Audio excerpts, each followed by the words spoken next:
Le niveau 2 du plan canicule déclenché dans 6 départements pour faire face à l'arrivée d'une vague de chaleur et au total une vingtaine de départements sous surveillance selon la ministre de la Santé Marisol Touraine. Un plan qui concerne principalement les maisons de retraite, les hôpitaux et les personnes âgées isolées.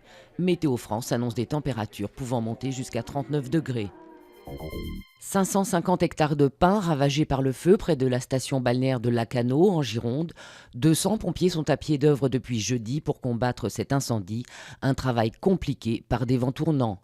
Le feu pourrait avoir été provoqué par un mégot de cigarette. C'est l'un des plus violents en France depuis le début de l'été. Après 4 mois sur place, les observateurs de l'ONU plient bagages. Le Conseil de sécurité n'a pas renouvelé leur mission, faute d'entente entre les grandes puissances face à un conflit qui ne cesse de s'aggraver. Les combats ont encore fait près de 200 morts jeudi. Et à Alep, la grande ville du Nord, les bombardements se poursuivent.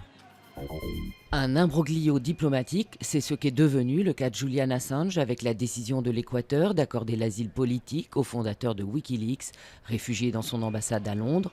L'Organisation des États américains s'est réunie en urgence ce jeudi soir à Washington pour évoquer les relations entre l'Équateur et la Grande-Bretagne. Une réunion ministérielle est aussi prévue en Amérique du Sud.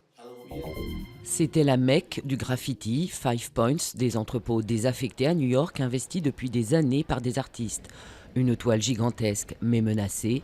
Les propriétaires ont décidé de tout raser pour construire des immeubles de luxe. La démolition pourrait commencer l'été prochain.